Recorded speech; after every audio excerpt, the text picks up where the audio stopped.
Həyatınızı dəyişdirmək üçün daim mübarizə aparmaqdan yorulmusunuz. Bəlkə də bütün sir daha çox səy göstərməkdə deyil. Bəlkə də kainatı sizin üçün işləməyə məcbur edən çox sadə bir açar var. Və bu açar o qədər sadədir ki, çox vaxt heç fərqinə də varmırıq, amma əslində ən bağlı qapıları belə aça biləcək bir gücə sahibdir. Yəqin ki, bu hissə hamımıza tanışdır. Nə qədər çox çalışsaq da, sanki bir divara dəyirik, qarşımıza daim yeni maneələr çıxır. Yaxşı, bəs sizə desəm ki, bu mübarizəni dayandırmaq və bunun əvəzinə kainatın özünün sizin lehinə işləməsini təmin edən bir yol var. Həll yolu daha çox mübarizə aparmaq deyil. Əsl açar, gizli saxlananda ən güclü olan bir prinsipi tətbiq etməkdir. Bəli, tamamilə doğru eşitdiniz. Nə qədər səssiz olsanız, nəticələri bir o qədər tez görəcəksiniz.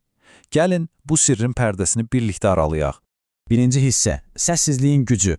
Gəlin alayaq ki, niyə gizli fəaliyyət göstərmək bu qədər vacibdir? Baxın, məqsədlərinizi vaxtından əvvəl başqalarına danışanda enerjiniz sanki bir çox fərqli istiqamətə səpələnir. Başqalarının şübhələri, fikirləri, hətta yaxşı niyyətli məsləhətləri belə sizin niyyətinizin o saf, təmiz enerjisini bulandırır.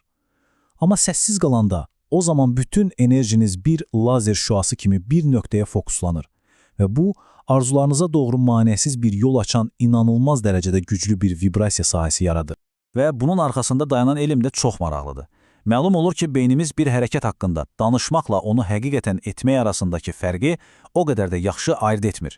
Yəni, siz planlarınızı həvəslə danışanda, beynimiz elə bilir ki, siz artıq o işi görmüsünüz və sizi dopaminlə, yəni həzz hormonu ilə mükafatlandırır. Bu, saxta mükafat hissi isə sizi əsl hərəkətə keçirəcək o real motivasiyanı oğurluyur. Deməli, səssizlik bizi xarici təsirlərdən qorumaq üçün vacibdir. Amma əsl iş bizim daxilimizdə başlayır. Gəlin indi ikinci hissəyə keçək, daxili proqramlaşdırma və bizim şuuraltımızın inanılmaz rolu. Şuuraltınızı həyatınızın görünməz rejissoru kimi təsəvvür edin. O, demək olar ki, 95% vaxt avtopilot rejimində işləyir. Verdiyimiz qərarları, reaksiyalarımızı və nəticə etibarilə bütün həyat reallığımızı məhz o formalaşdırır. Heç düşünmüsünüzmü ki, niyə həmişə eyni tip insanları həyatınıza cəlb edirsiniz və ya niyə müəyyən bir gəlir səviyyəsində ilişib qalmısınız? Cavab çox güman ki, məhz bu gizli proqramlardadır. Uşaqlıqdan bəri fərqində olmadan eşitdiyimiz və qəbul etdiyimiz bu inanclar, həyat çətindir, pul qazanmaq zülmdür kimi fikirlər şuuraltımızda dərin köklər salır. Və biz şuurlu şəkildə uğur üçün nə qədər çalışsaq da, bu köhnə, məhdudlaşdırıcı proqramlar arxa planda işləyərək bizim bütün səylərimizi gizlicə sabotaj edə bilər.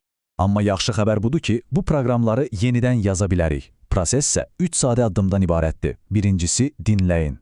Gündəlik danışığınıza istifadə etdiyiniz sözlərə diqqət yetirin.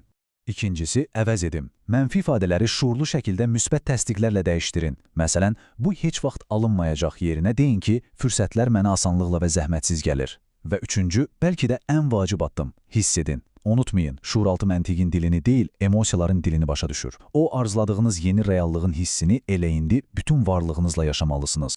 Bax, daxili proqramlarımızı arzularımızla eyni tezliyə köklədiyimiz zaman sanki bir sehir baş verir.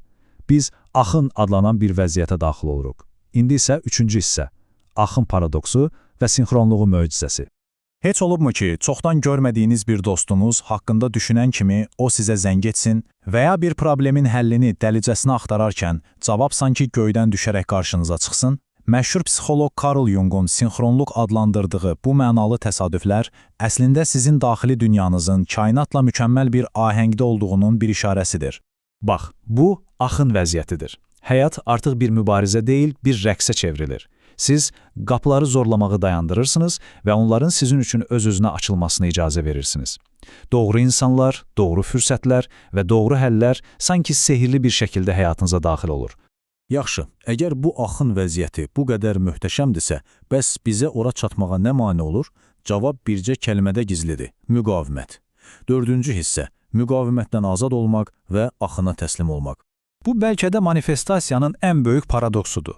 Bir şey çarəsiz arzulamaq, narahatlıq və qorxu ilə ona yapışmaq əslində kainata bir çatışmazlıq, bir yoxsulluq vibrasiyası göndərir. Və bununla da istədiyinizi özünüzdən daha da uzaqlaşdırırsınız. Unutmayın, kainat sizin çarəsiz ehtiyacınıza deyil, sizin sakit güvəninizə cavab verir. Bir şeyi istəmək onun sizdə olmadığını təsdiqləyir. Amma onun artıq sizin olduğunu bilmək və bu hissə, bu əminliyə köklənmək kainata bir bolluq siqnalı göndərir. Kainat da məhz bu sakit güvən siqnalına cavab verir. Baxın, müqavimət müxtəlif formalarda özünü göstərə bilər, amma onun kökündə həmişə eyni şey dayanır: qorxu. Prosesə şübhə etmək, nəticə haqqında daim narahat olmaq, hadisələrin məhz sizin istədiyiniz kimi, yəni necə baş verəcəyinə nəzarət etməyə çalışmaq. Bütün bunlar güvənsizliyin təzahürləridir və istəklərinizi sizə gəlməsinin qarşısında emosional bir sədd yaradır. Bu bənzətmə məncə hər şeyi mükəmməl şəkildə izah edir. Təsəvvür edin, bir fermer toxumun böyüyüb-böyümədiyini yoxlamaq üçün onu hər gün torpaqdan qazıb çıxarsa, nə baş verər? Əlbəttə ki, o toxum heç vaxt cücərməz.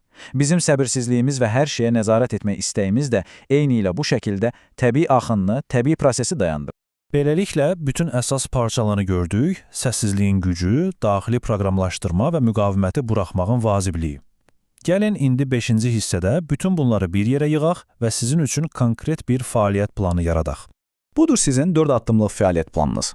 Birincisi, niyyətlərinizi qorumaq üçün səssiz çalışın. İkincisi, sözlərinizlə və hisslərinizlə şuuraltınıza arzuladığınız reallıqla eyni tezliyə gətirin. Üçüncüsü, müqaviməti əritmənin ən güclü yolu olan minnətdarlığı hər gün praktika edin.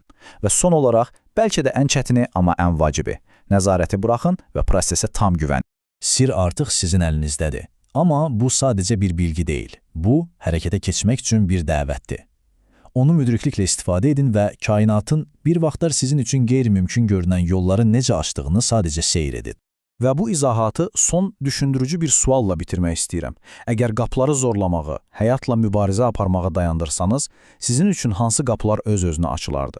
Həqiqətən, əgər mübarizəni buraxıb axına təslim olsanız, hansı gözlənilməz, möhtəşəm fürsətlər sizi gözləyir? Bu barədə bir düşünün.